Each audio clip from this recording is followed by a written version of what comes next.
So, Kate, what have we got coming up on the show today? Robert, we've got one of my favourite subjects covered in my new book. It's the warrior queen. It's Boudica. Hello, and welcome to another episode of Queens, Kings, and Dastardly Things. A lot of dastardly on the show today.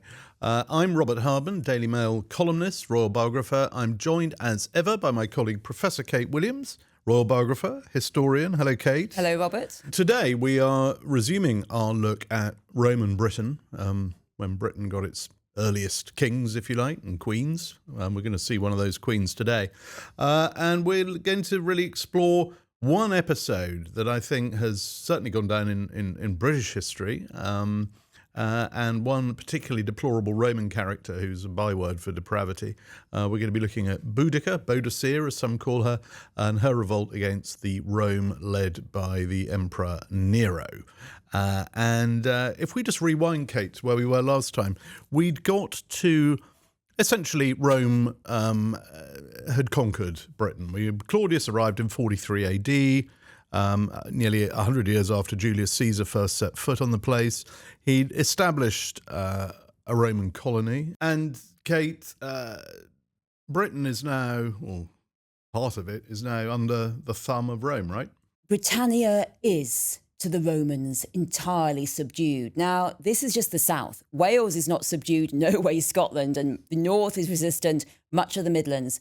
But to the Romans, they have captured Britain and brought it under the Roman yoke. And this place in Europe that was a pocket of resistance, full of strange monsters, full of strange magic, the Romans have got it. And there's actually quite a recent archaeological find, which is really very enlightening. It's in Aphrodisias, which was a modern-day Turkey, which was a Greek city, which was then part of the empire. And there's a set of carvings of the triumph of Claudius. And in one, we have Emperor Claudius, who, as we were discussing in the last episode, is hardly a fine physical specimen, but they've made him into this great warrior. And he is subduing Britannia. Britannia is a woman. She's on the floor, and he's both about to kill her, I think, but he's also sexually assaulting her. And this is Britannia as a woman being sexually assaulted by the emperor. This is how Rome saw Britain totally brought to heel. And the whole point is when you look at these carvings as a Roman, you are really supposed to be approving of them. You're really supposed to say, yes, the powerful emperor. You're not supposed to be saying, well, this can't be good, because we were just talking about it, weren't we, that there's this myth given to the people of Rome that, yes, people have been conquered due to Roman might, but also that life is better under the Romans. Now, it's not. The taxation is giant. You're meant to give away all your wealth. Cleopatra has to give away all her wealth. Same in Britain. The whole point is that the gigantic Roman Empire, which needs money, is taking the British,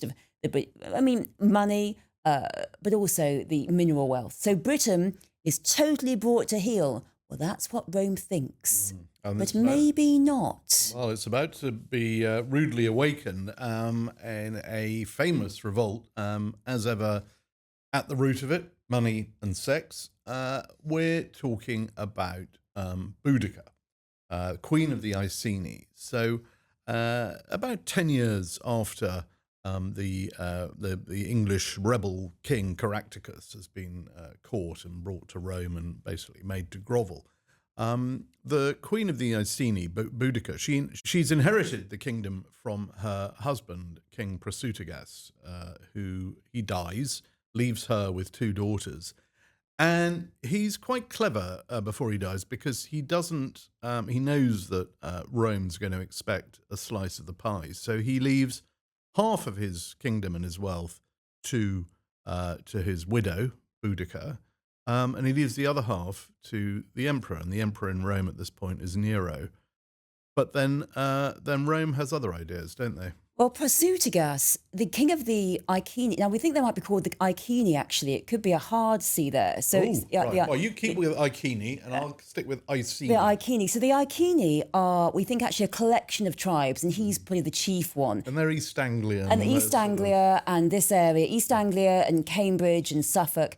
And it seems as if they're more independent than the other tribes. So there are three main tribes in the south of Britain, and that's the Catavalani, who are very dominant, the Trinovantes, and the Atrebates. And our tribe, the Iceni or the Iceni, are in this other area. They're sort of Cambridge, they're Suffolk, they're East Anglia. Yeah.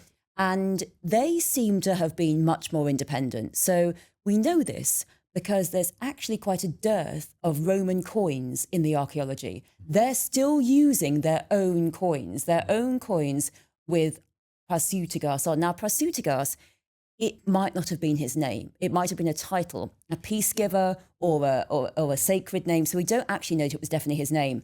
But it does seem as if he, as a king, well, a chieftain, was walking the line in terms of independence. And he may have been one of the kings who went to Camalodunum and gave tribute to Claudius. Camalodunum being Colchester, and today, which was the capital of Roman Britain. It's not London. Not London at this point. Yeah. It's a capital of Roman Britain. So he may have been there. He may have been sort of a client king who kept some independence. And actually, there was a rebellion in the area because in 47, the Romans said, yeah, actually, guys, you've got to give up all your weapons. And there was a real rebellion against that.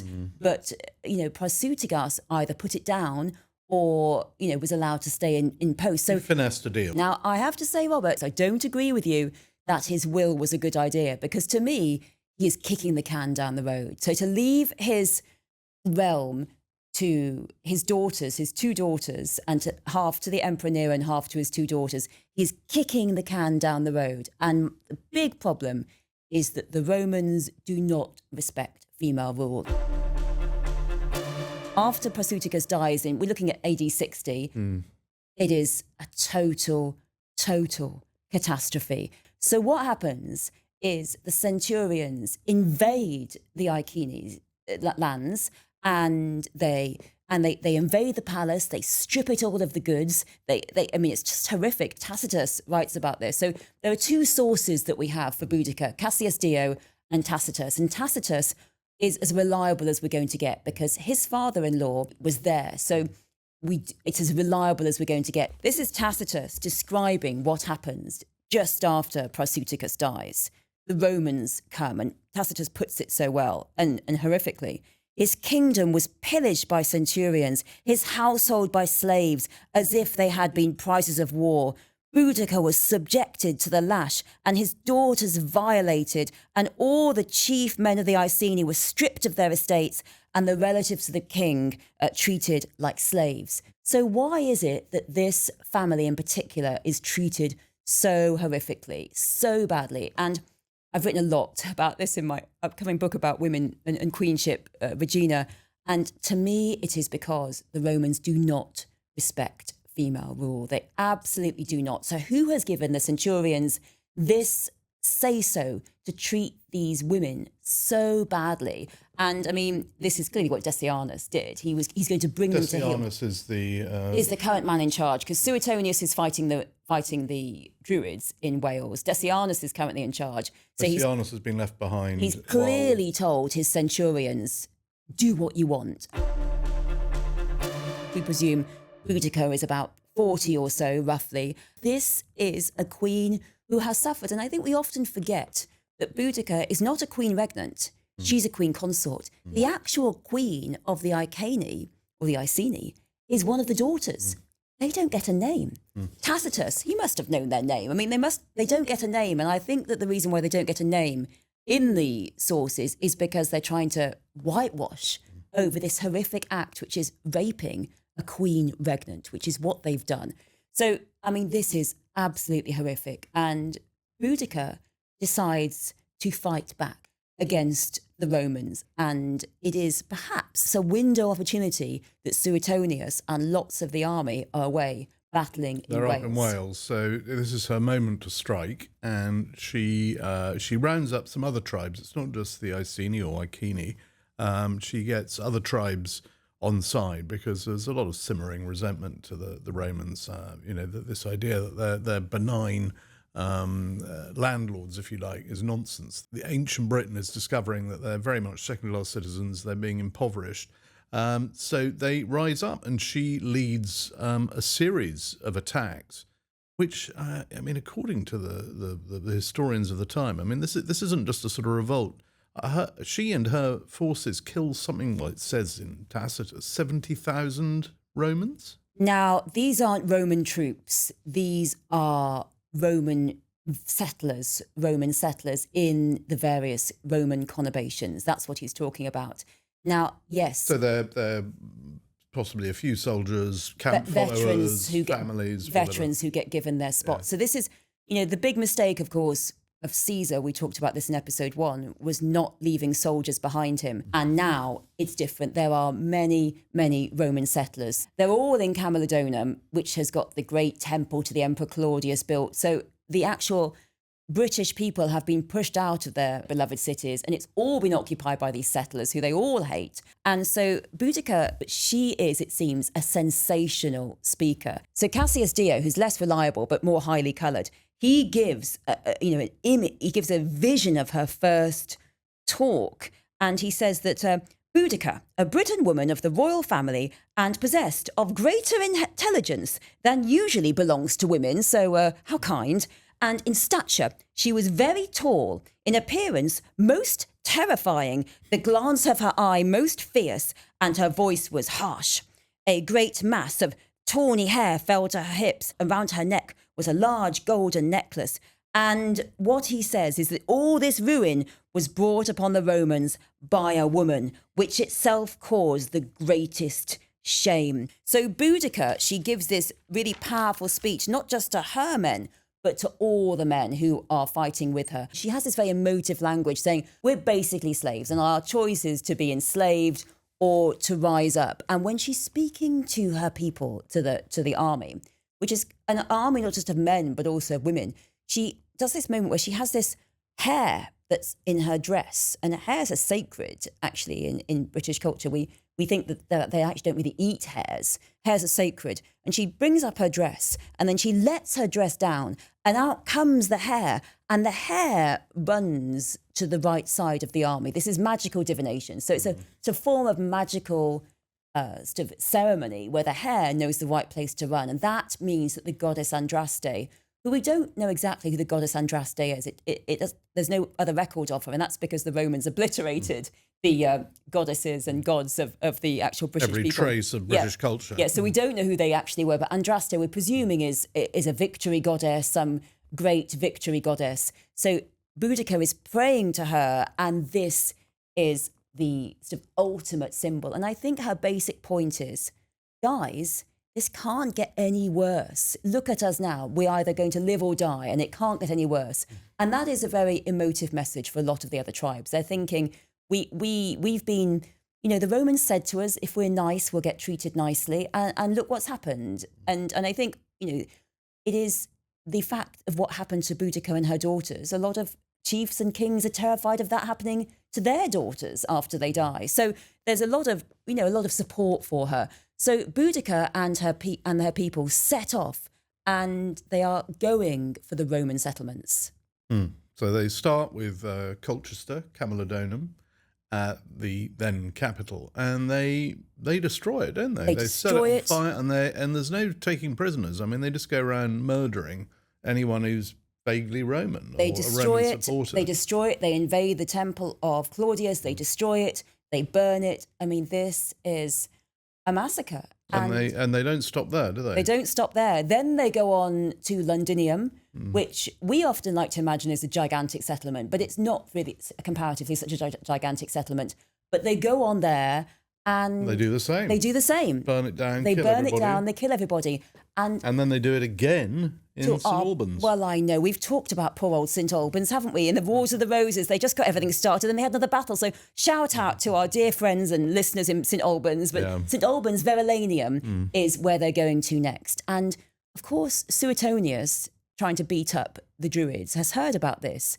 And also Rome's heard about this. Suetonius, at this point, we should say, he's the overall Roman commander, but he's miles away in the west, in Wales, fighting these Druids.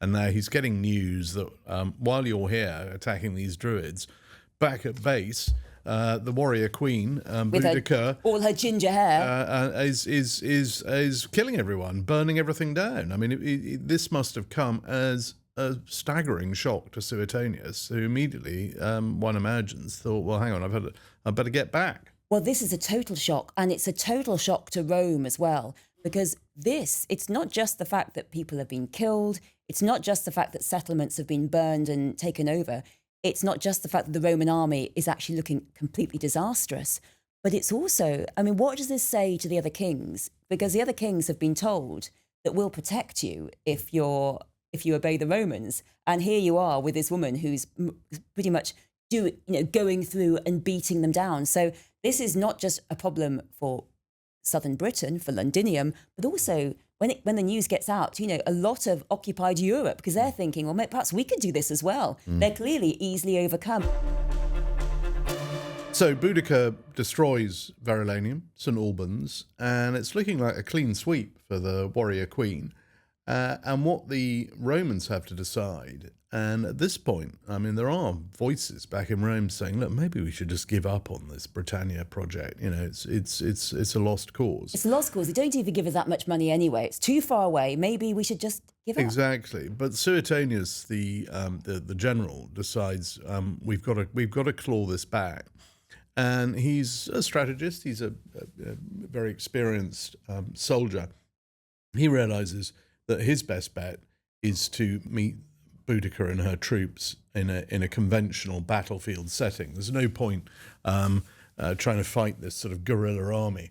You want to try and get them in a fixed point on a battlefield, and that's when Rome's armor and tactics can prevail. And so that's what happens at the Battle of Watling Street. Yes. So Watling Street is this. I mean, it's not a Roman road. They're not really building Roman roads, but it's this. This passageway, this way that they've been marching down, and Boudica knows they're coming for her, and she knows she can't beat the Roman army in the end because they have this endless supply of men. They can never stop sending over these men who are very, very disciplined, but she wants them to come to terms. And the night before the battle, so they're all arrayed, and Tacitus quotes her speech, which we probably do think is reliable considering his father-in-law was there, and they must have had spies and reports. But she says, and I'm going to read because it's just so emotive. It was customary, she knew, with Britons to fight under female captaincy, but now she was avenging, not as a queen of glorious ancestry, her ravished realm and power, but as the woman of the people, her liberty lost, her body tortured by the lash, the tarnished honour of her daughters. Roman cupidity had progressed so far that not their very persons, nor age itself, nor maidenhood were left unpolluted. She's saying, Romans are so corrupt, they will attack me, they'll attack my daughters. And she says, yet heaven was on the side of just revenge. One legion which ventured into battle had perished. The rest were skulking in their camp. So the Romans are corrupt and they are cowards. And this is the speech that she gives on the eve of this battle against Suetonius. But the big problem for the Britons is they don't really have body armour. The Romans do. So because they're kind of cornered when Suetonius and his men push them back, they've got nowhere to go. And Suetonius and his men come down so hard on Boudica and our army. There's no prisoners, even the animals are killed. Women are killed, anyone is killed. It's not a battlefield of prisoners or enslaved or prisoners of war. People are killed. And this is... Mind you, Boudica's been doing the same to the Romans in Colchester, well, London and St Albans. It's just revenge. It's a pretty brutal landscape. Brutality breeds brutality. All that nice stuff with Caractacus, they started it. If they just perhaps said, your daughter can be a client queen maybe, and just pay us a few more taxes. They brutalised her, and she had to avenge it. The Britons have lost. And what happens to Boudica? Well, there's two different points. One is that she died on the battlefield, and when she died, really, everyone gave up. The other one is that because she'd lost, she poisoned herself. That was Tacitus said. Cassius did, said she died on the battlefield. So we don't know where she died, where she was buried. But the fact is that now the rebellion was over. The rebellion has been quashed. And Suetonius is so angry that he starts punishing everyone so severely that even Rome, which is not a merciful place, even Rome says, actually, can you tone this down? This has gone too far. And actually, Suetonius is recalled because he's just been too severe, and the next governor is kinder to the people and fairer to the people. So although Boudica died a heroine's death, she did make life better for the Britons. The Romans were more equable, more fair, and they certainly weren't going to start attacking and assaulting royal families again after that. Well, meanwhile, back in Rome, there is an entirely separate psychodrama going on, because this is the era of Nero. Nero, as we said earlier, is a sort of byword. Even Tacitus describes him as the sort of the worst emperor ever. I mean, that's saying a lot. Yeah, it is. And it's quite interesting to look. These things are sort of happening at roughly the same time. And again, it's women playing a key role. But Nero's reign sort of starts off okay. He seems to be superficially fairly responsible. He tells the Senate that he will sort of respect their wishes. He's not going to be a dictator. But he is increasingly besotted with the wife of a fellow soldier called Poppaea, who's married to a chap called Otho. And Nero has a wife of his own, Octavia. He hates her. He's obsessed with Poppaea. His mother starts to, Agrippina, his mother, who many people think has already poisoned Claudius, the previous emperor. These chroniclers, they literally blame women for everything. Yes, As soon as a woman has a son, she goes crazy trying to get him into power. Mother-in-laws, they're totally wild for power. So I think quite a lot of men's failings are blamed on women in the court of Rome. Tacitus's prose is sort of dripping with kind of misogyny, as he talks about, the sort of scheming mind of a woman, this sort of thing. But what is pretty clear is that Nero decides his mother is a pain and an obstacle to his happiness, and he decides it's time to kill her, which is a fairly extreme response, but that's what he plans to do. And he hatches this extraordinary plot whereby he invites her to this festival on the coast south of Rome. And there's going to be a sort of concert and a dinner across the bay, and then after dinner she is going to go. She has a villa in this particular bay. It's almost like the sort of Roman equivalent of Saint-Tropez. And his plan is that as she's being rowed back from dinner, her ship that she's in will have this extraordinary calamity. It will implode. It will collapse. It will sink, and she will sink with it and die. It's a pretty harebrained plot, but anyway, that's what's happened. Nero has dinner with his mother, and Tacitus writes about her. At the end of dinner, he gives her a very long hug, and it's a very tender farewell, as it might be, because he knows that she's about to be killed on his orders. She gets on this ship. It sails across the bay. At the given moment, there's this sort of structure around her which sort of collapses, and it's meant to kill her, but it doesn't. And there's pandemonium on this boat. It sort of rocks from side to side, and then it sinks. And so she's in the water. Her lady in waiting starts shouting out, saying, "Help me, rescue me."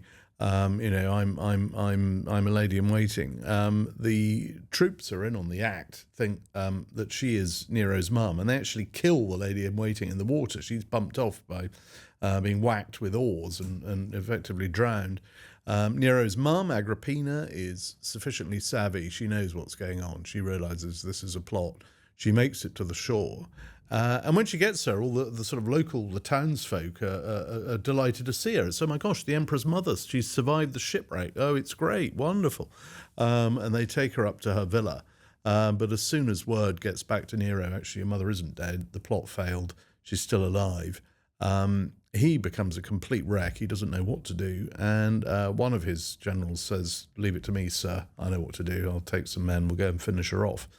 And that is what they do. They ride out to Agrippina's villa, and she knows what's coming. Suddenly, all her staff disappear, and she's just left alone. And in they come. And as she's about to be killed, she says, "Stab me in my womb." In other words, she knows this is her child has sent these men. and she's killed. And I mean, Rome is just absolutely appalled. I mean, this is matricide. I mean, this is the ultimate crime, and yet Nero manages to tell the Senate, who sort of, I mean, they don't believe it, but there's this sort of myth goes around that actually she was up to all sorts of tricks. She was planning a rebellion against the state. She was fomenting all sorts of trouble. She wanted to topple the Senate. She's sort of painted posthumously as a very bad person. But in the run-up to this, before he kills her, Nero also kills his half-brother, who's called Britannicus. He's actually named. He's a half-brother, and he's named Britannicus after Claudius's great victory in Britain.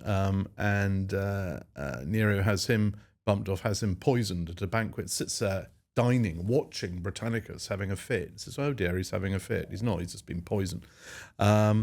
And so he's sort of killing off members of his own family, and it's really the sort of beginning of the end for Nero. So yes, while Britain is having this extraordinary you can revolt, you can see why Nero thought maybe Britain's too much effort, because he's totally focused on trying to bump off his family. He's got lots of trouble at home. So I think it's a very low point all round. It's a low point for Rome in that Britain nearly kicked out the Romans. And it's hardly the image of Rome, is it? The dignified, excellent, the perfect democracy, the cultured. I mean, this is this is the Rome that insulted British people because they didn't know enough about literature and art. And here they are, whatever literature and art they've got, it's just descending into petty jealousies and brutality. Yeah, Tacitus is writing about it. He's writing about this sort of after the event, and by which time everyone realizes that Nero was a total rotter. But he is withering about everything to do with Nero. Nero got crazier and crazier, and then of course we get to 68 AD, and everyone's had enough of him. By this point, Rome's had a terrible fire. He's tried to blame the Christians. I mean, he's just a psychopath, and the time comes to get rid of him, and he's basically either he commits suicide or he's cornered and gets one of his own staff to kill him. There's no way out. It is extraordinary, Kate, that here we have, in very close order, these two seismic moments for Rome and its empire, really driven by strong women. You've got Agrippina meddling with Nero, and to the point that eventually he kills her, and that happens in 59 AD. The very next year, Boudica goes on the rampage. It's the year after that she's finally defeated and dies. But for you, as someone who's just written a book on queenship and female leaders in history, I mean, this has got to be a pretty key moment. I've got a large section in Regina all about women and power in Rome. And the thing is that Rome is supposed to be a vision of perfect male power. Women have no rights. They have very little rights. There's actually a demonstration some years later about female taxation. Some wealthy women, Rome says, we're desperate for money, so we're going to ask for you. And the women say, well, I'm sorry. It's like the later suffragettes, we've got no representation. Why do you get to have our money? And that's actually very well supported. So women have no rights, but yet over and over again, there's this perfect male empire, and it keeps being brought down, according to the chroniclers, by women. So we have mothers, we have sisters, we have wives constantly being accused of creating drama in the court. Now, I think, I have to say, Agrippina's not meddling. I really think that she's just been monstered by the chroniclers and monstered by her son. Simply, I mean, she got him into power and then he turned around and threw her out. And poor old Boudica, I mean, she was defending the honour of her country. I mean, she'd had enough of being an oppressed nation, as had all the people around her. And she is really, presented as not necessarily an efficient war leader, which she was, and someone who had created diplomatic bonds with the other tribes. There's this tawny-haired, fierce, harsh woman full of mystery and horror. On a chariot with sort of swirling sword sides. And waving her spear and all the rest of it. Yeah. And yet, Boudica really shows, the force of anger against the Roman Empire and how powerful this can be, and that Boudica does actually create a better life for those around her. So although she dies for it, she is a true leader, warrior, queen. And it's just so fascinating to me that the same people are writing about Boudica who are also writing about women in the Roman court, and all of them get very much criticised. And isn't it such a shame that we don't get to hear these women's true voices? However much Rome tried to oppress women and keep them down, they kept popping up. It's like whack-a-mole in the fairground ride, isn't it? They popped up at court, and Boudica popped up and beat them back. But I've been helped in this episode, Kate, by my own daughter, Matilda. She wrote what she called her Boudica rap, and I think she kind of sums it up. Well, let's say goodbye and leave our viewers with a taste of the Boudica rap. I'm sure that the lady herself would have enjoyed it. And for me, Professor Kate Williams, thanks for listening and goodbye. And for me, Robert Hardman, goodbye. And here is a little burst of the Boudica rap. Goodbye. Boudica or Boudicca was a Celtic queenie who led a tribe against the Romans known as Iceni, with Gaius Suetonius Paulinus as boss. Boudica was looking at a dreadful loss. She said the Romans flogged her and assaulted her daughters, for which she believed the Romans should be slaughtered. Protatigus, her husband, died when he was king. It meant that Boudica got half of everything. But then the Romans tried to take the whole lot.